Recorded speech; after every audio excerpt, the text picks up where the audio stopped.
continue on Get Up here, and as we open the show with a record-breaking night for WNBA rookie sensation Caitlin Clark. She broke the league's record with 19 assists. Again, that is not a rookie record. 19 assists, the most in a WNBA game ever. This coming in an 8-point loss by the Fever to the Wings last night. She added 24 points on 10 of 19 shooting. So she was responsible for 66 points last night.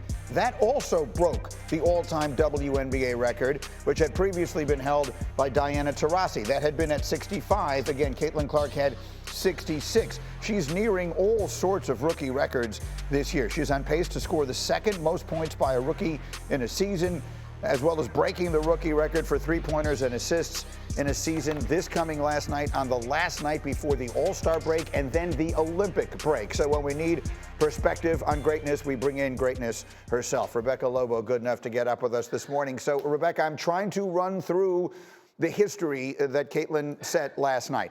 Let's go little picture and then we'll go big picture. What did you see from her last night specifically?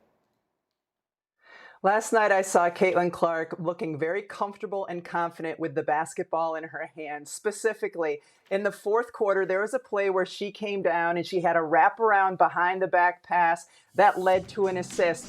It was the third or fourth behind the back pass that she completed in that game. She looked like she was playing the pace that she wanted to play. She makes these assists and these passes look easy. A wraparound bounce pass to the right, a wraparound bounce pass to the left, a pass over the top. This stuff isn't easy. She's getting so much defensive attention. She's still getting blitzed on ball screens, but her timing is perfect. She knows how to find teammates when they're open. And I'll tell you what, Greeny, she could have easily had 20-plus assists last night. There were probably 3 or 4 passes that she delivered to teammates in the restricted area that they weren't able to finish. It was just a remarkable passing performance from her. All right, and again, you add in the points, and so we reach the All-Star break. As I mentioned, we've got the All-Star break now this weekend, and then the league will pause for the Olympics. So it's a good time to step back now and go macro, go bigger picture. How have you seen her game grow in these 2 months that she has been a pro?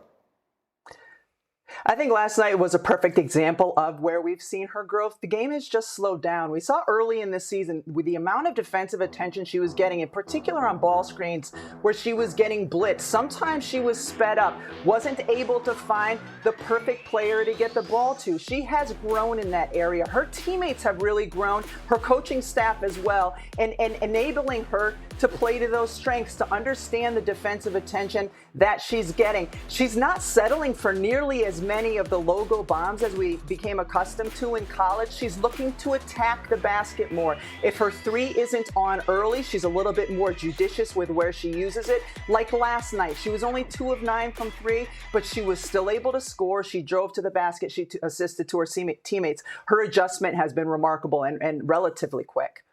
I know that while I was on vacation for the last few weeks, there was a lot of conversation and debate about the Rookie of the Year award. Well, let me put the numbers up on here. I mean, as far as our friends at ESPN Bet are concerned, this isn't even a question.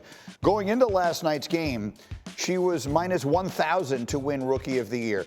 As of this morning, she is minus 2,000 to win Rookie of the Year. For those who are not familiar with this sort of parlance, she is an overwhelming favorite to win Rookie of the Year. Angel Reese in the next spot moved from plus 500 to plus 600. So how do you see that, Rebecca, as far as the Rookie of the Year race is concerned going into this All-Star break?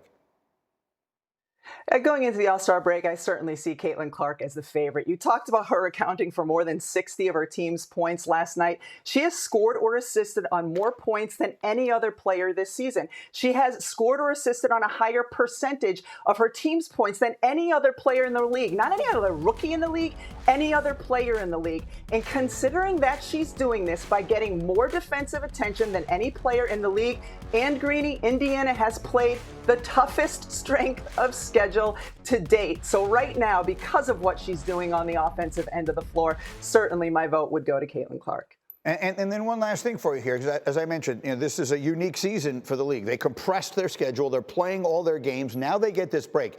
I mean, Caitlin Clark, and you and I have talked about this, and so have so many of the other WNBA analysts that I've had on. She's really had no break, right? She played her entire college season, went basically right into the start of the WNBA season. Their games have been unprecedentedly compressed because they have this break in the middle of the year. So while I know there are a lot of people who are disappointed that she won't be playing in the Olympics, what do you think having a month off for her at this point might actually do for what will remain of her season when they come back?